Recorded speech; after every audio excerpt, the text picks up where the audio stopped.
Yang tidak sekolah? Yunita sama Seri. Yunita yang sakit ya. Seri kemana?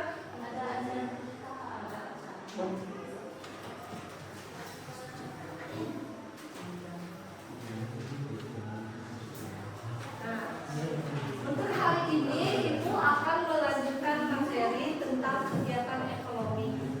Nah, sebelum Ibu mulai materi hari ini, masih ingat materi minggu lalu?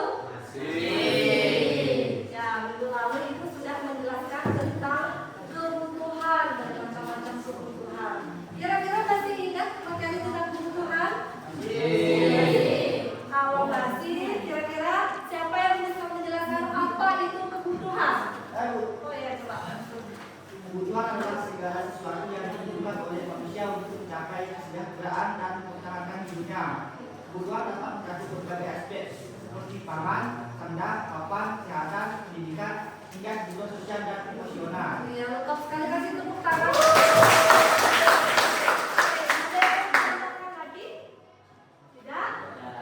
Jadi benar sekali ya, jadi kebutuhan itu intinya adalah segala sesuatu yang harus dipenuhi.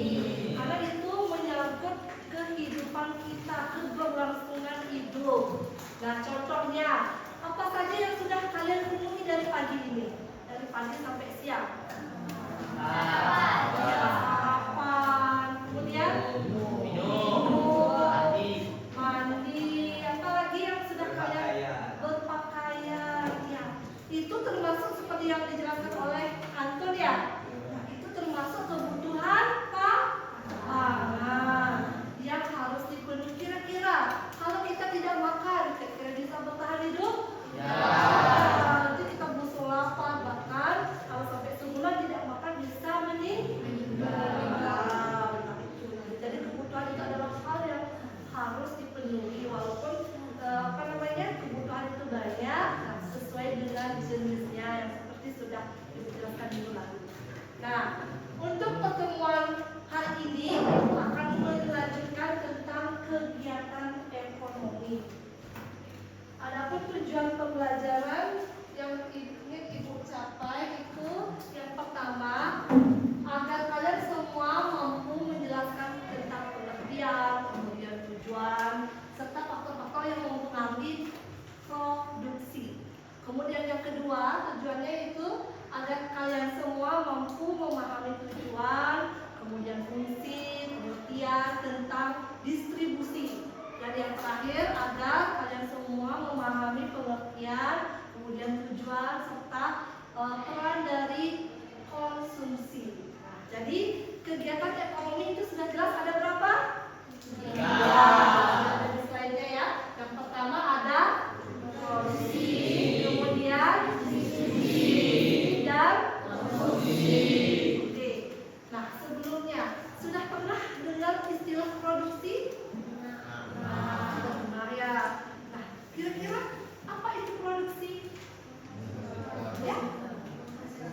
Menghasilkan barang atau jasa.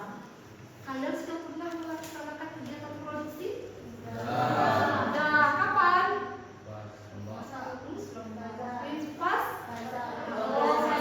bulan bahasa kemarin ya. Jadi waktu itu kalian sudah membuat pen makanan kalau nggak salah ya. Masak apa? Oh, sosis, goreng-goreng. Nah, itulah proses produksi. Gorengan yang awalnya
Ekonomi adalah kegiatan manusia untuk memenuhi kebutuhan hidupnya. Kegiatan ekonomi ini berhubungan dengan beragam pekerjaan manusia.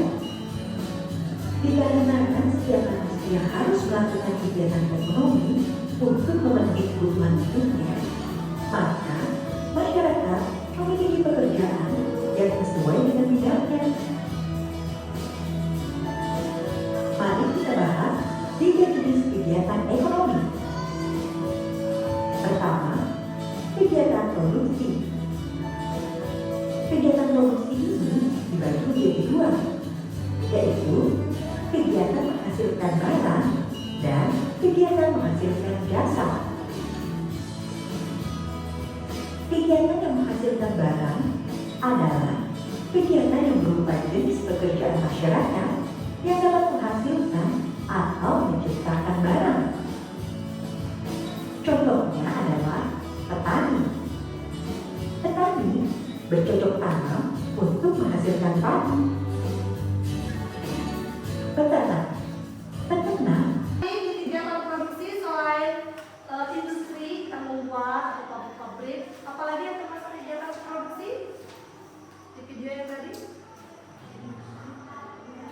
Ya,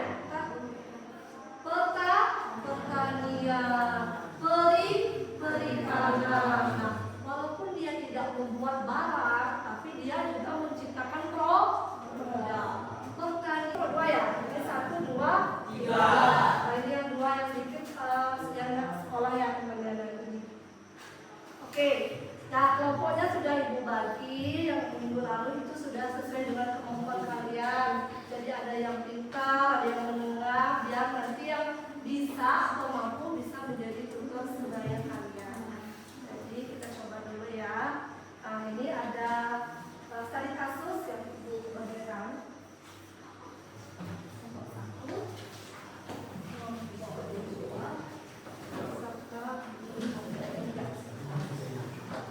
Nah, kelompok 1 itu tentang produksi, kelompok 2-nya distribusi, dan yang ketiga konsumsi. Dari LKPD itu membuat tentang satu artikel yang berisi gambar. Kalian dibaca dulu artikelnya, kemudian amati gambarnya, dan pecahkan studi kasus yang sudah ibu berikan di sana. Nah, ibu kasih waktu sekitar 10-15 menit berdiskusi. Silahkan kalian pecahkan bersama-sama. Setelah waktu diskusi selesai, masing-masing kelompok akan presentasi ke depan.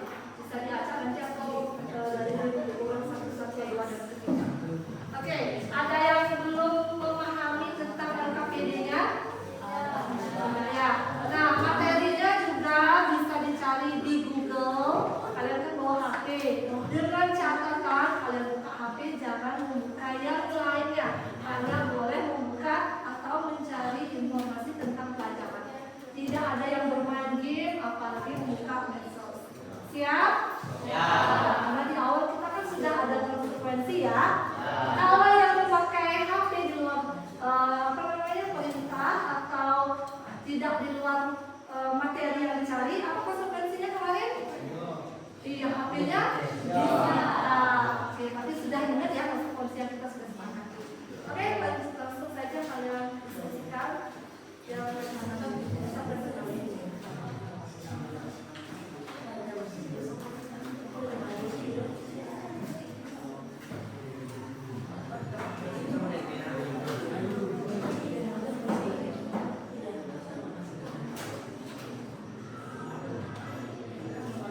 Produksi adalah proses pembuatan atau penciptaan suatu barang, jasa, baik barang mentah, setengah jadi maupun barang jadi.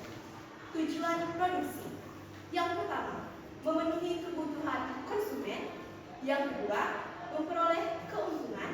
Yang ketiga, menghasilkan barang setengah jadi. Yang keempat, mengurangi angka pengangguran. Yang kelima, meningkatkan penghasil masyarakat dan negara. Yang keenam, menjadi stimulan tumbuhnya usaha produksi lain. Selanjutnya, waktu saya berikan kepada Syarti untuk menjelaskan mengenai faktor-faktor yang mempengaruhi produksi alat kesehatan. Baik, di sini saya akan menjelaskan tentang faktor-faktor yang mempengaruhi produksi alat kesehatan. 1. Regulasi dan standar. Alat kesehatan harus memenuhi standar yang ditetapkan pada pengawas seperti BPOM, memengaruhi biaya dan waktu produksi. 2. Teknologi dan inovasi. Kemajuan teknologi memungkinkan produksi alat kesehatan yang lebih efektif dan efisien. 3. Bahan baku. Ketersediaan dan harga bahan baku menentukan biaya produksi dan kualitas produk. 4. SDM. Tenaga kerja terampil berpengaruh pada efisiensi dan kualitas produk. 5. Investasi. Pendanaan yang memadai mendukung pengembangan produk dan kapasitas produk. Yang ketiga yaitu bagaimana caranya agar ketersediaan masker dapat selalu ada jika masyarakat membutuhkan. Akan dijelaskan oleh Bu Guru. 3. Agar ketersediaan masker tetap ada, meningkatkan produksi lokal. Dorong produsen lokal untuk menambah produksi, manajemen stok dan distribusi. Pantau ketersediaan dan distribusikan ke daerah yang membutuhkan. 3. Stok cadangan. Buat cadangan nasional untuk kondisi darurat. 4. Harga terjangkau. Berikan subsidi agar harga tetap terjangkau. 5. Edukasi masyarakat. Ajak masyarakat menggunakan masker dengan bijak. 4. Pemerintah dapat mendukung kelancaran kegiatan produksi Indonesia yang mempermudah proses perizinan usaha, menyediakan infrastruktur yang memadai dan memberikan insentif pajak bagi industri tertentu. Selain itu, pengembangan tenaga kerja berkualitas melalui pelatihan, keuntungan, inovasi dan teknologi serta menjaga stabilitas ekonomi dan politik sangat penting. Sekian penyampaian materi dari kelompok kami. Selanjutnya kami buka sesi tanya jawab. Kepada kelompok lain kami persilakan memberikan kami pertanyaan. Ya, silakan. Kalau ada yang mau bertanya, kelompok dua ya. Ya, silakan.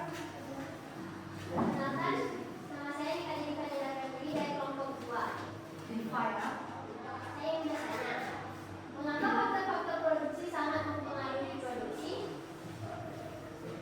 Mengapa faktor-faktor produksi sangat mempengaruhi jumlah produksi?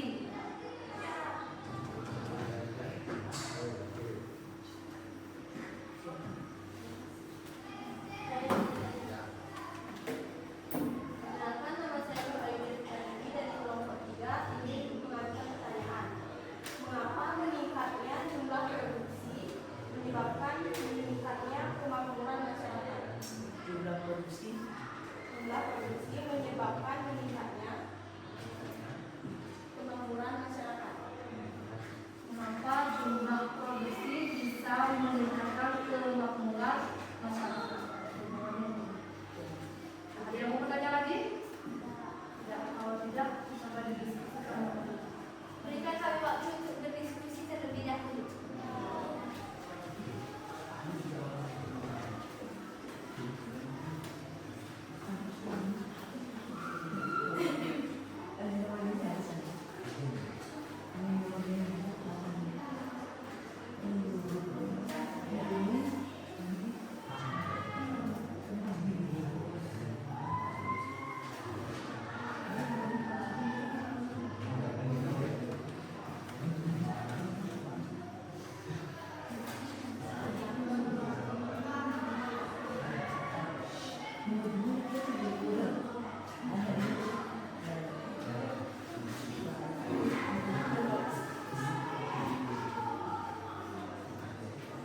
Baik, di sini saya akan jawab pertanyaan dari kelompok 2.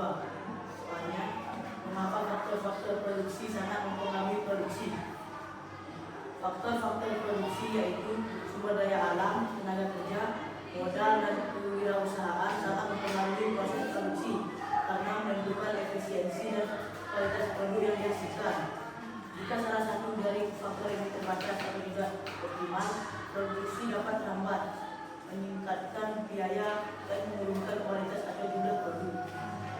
Selanjutnya saya akan menjawab pertanyaan dari kelompok 3. Kelompok yang lain ada yang menurut tambahan? Ya, sudah pas? Ya, jadi benar ya. Jadi semakin baik faktor-faktor produksinya, maka jumlah produksinya juga semakin meningkat. Nah, kalau kita berproduksi pasti menggunakan faktor-faktor produksi. Misalnya saja kita membuat nasi goreng, apa yang dibutuhkan? Nasi. Kalau nasi, beras itu berasal dari faktor produksi apa? Nah, faktor produksi kan 4 tadi produksi. Nah, cukup hanya ada itu bisa jadi nasi goreng? Ya, butuh apa lagi? Ya, itu semua termasuk sumber daya alam. Yang lain? Butuh tenaga. Kalau mungkin ada bahan tanpa tenaga bisa jadi nasi goreng. Nah, itu maksudnya. Jadi mereka itu semua saling membutuhkan. Tapi kalau seseorang yang tidak bisa membuat nasi goreng, apa bisa dia menciptakan nasi goreng yang enak? Tidak. Itu perlu tenaga. Dan yang terakhir, segala sesuatu perlu dibeli menggunakan uang. Uang itulah termasuk modal. Jadi ketika kita mau membuat nasi goreng, keempat faktor produksi itu harus berkolaborasi. Satu saja tidak ada, maka tidak akan tercipta nasi goreng yang enak. Jadi kalau sudah keempatnya itu bagus, baik, maka jumlah produksi yang kita adakan tadi pasti akan meningkat. Itu ya, sudah sesuai dengan yang dijelaskan oleh kelompok 1. Oke, sudah paham? Nah, lanjutkan. Selanjutnya saya akan menjawab pertanyaan dari kelompok 3. Mengapa meningkatnya jumlah produksi menyebabkan meningkatnya kemakmuran masyarakat? Meningkatnya jumlah produksi dapat meningkatkan kemakmuran masyarakat karena ketika lebih banyak barang dan jasa dihasilkan, pasokan meningkat dan harga cenderung stabil atau menurun, membuat barang lebih terjangkau. Selain itu, produksi yang tinggi menciptakan lapangan kerja dan daya beli. Ini mendorong pertumbuhan ekonomi dan meningkatkan kualitas hidup masyarakat secara keseluruhan. Oke, yang lain? Yang mau dimasukkan? Ya, sudah benar ya. Intinya, kalau sudah ada barang, pasti kebutuhan manusia akan tercapai. Tapi kalau kita butuh makan, tidak ada makan, kira-kira bagaimana? Sejahtera apa tidak? Tidak. Pasti banyak ada perselisihan dan kriminalisasi. Bayangkan saja di suatu wilayah misalnya, di sini saja, dekat di sekolah, tidak boleh pergi keluar membeli makanan. Tapi di kantin hanya ada 10 porsi. Bagaimana kalian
Saja Putra. Saya SKD Agus dan Madia Sekian. Di presentasi kami kali ini, kami akan menyampaikan terkait kegiatan distribusi. Sebelumnya, ada yang tahu apa itu distribusi? Ya, jadi secara umum, distribusi adalah kegiatan menyalurkan barang atau jasa dari produsen ke konsumen. Kita langsung masuk ke pengertiannya aja yuk, yang akan disampaikan oleh Syara. Pengertian distribusi. Distribusi adalah proses penyaluran atau penyebaran suatu barang, jasa atau informasi dari pihak produsen ke konsumen akhir. Distribusi bisa melibatkan berbagai pihak seperti distributor, agen, dan pengecer, serta mencakup kegiatan logistik seperti penyimpanan, pengangkutan, dan pengelolaan stok. Distribusi bertujuan untuk memudahkan akses konsumen terhadap produk atau jasa yang diinginkan. Selanjutnya, faktor-faktor distribusi akan disampaikan oleh Bagas. 1. Biaya. Karena adanya biaya dapat menentukan lamanya waktu distribusi dan kualitas dari distribusi itu sendiri. 2. Sifat pembayaran. Biasanya kegiatan distribusi berupa produk-produk dengan harga yang relatif murah akan dibayar secara tunai. Adapun produk-produk yang cukup mahal, jadi sering dibayar dengan kredit. 3. Jumlah penjualan. Besar kecilnya jumlah penjualan dapat menentukan harga dari kegiatan distribusi. 4. Sifat barang. Bagi perusahaan atau produsen sangat perlu untuk mengecek sifat barang seperti apakah yang akan didistribusikan. 5. Tingkat keuntungan. Tingkat keuntungan menjadi faktor yang penting.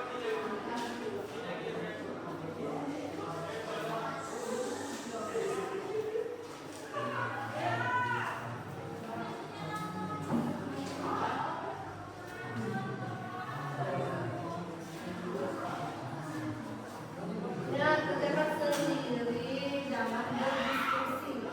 Waktu berdiskusinya sudah selesai.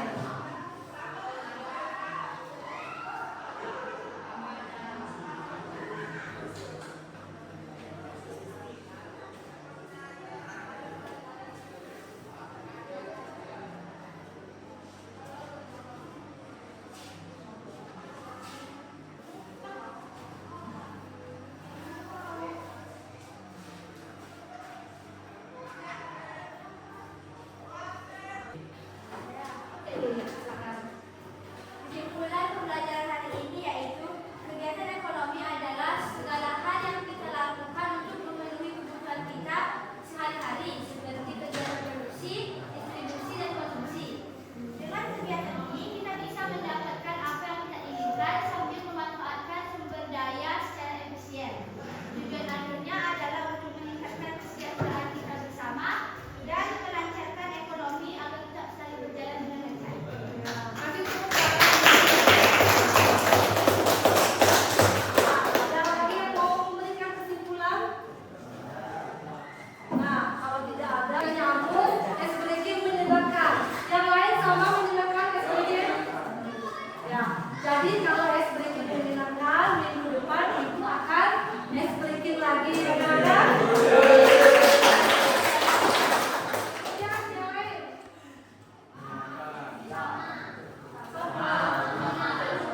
Menyenangkan kenapa nih Pak? Ya? Tidak menjadi tegang. Yang lain seperti tidak tegang. Apa lagi? Ya, karena ada video interaktif. Jadi kalau kita senang menonton video ya daripada ibu yang banyak berbicara. Oke.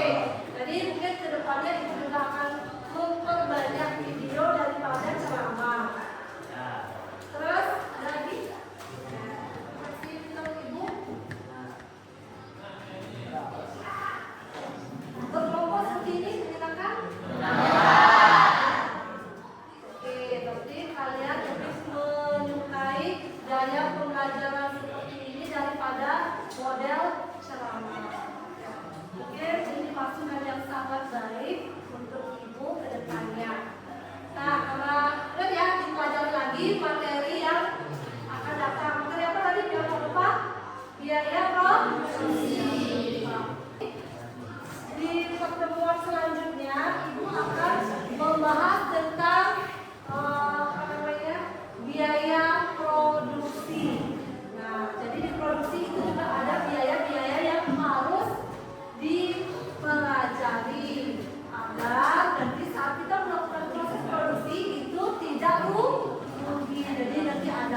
komponen biaya, cara menghitung. Nah, silakan kalian pelajari di LKS. LKS kalian dulu sudah. Berdoa selesai baca, berdoa mulai. Berdoa selesai.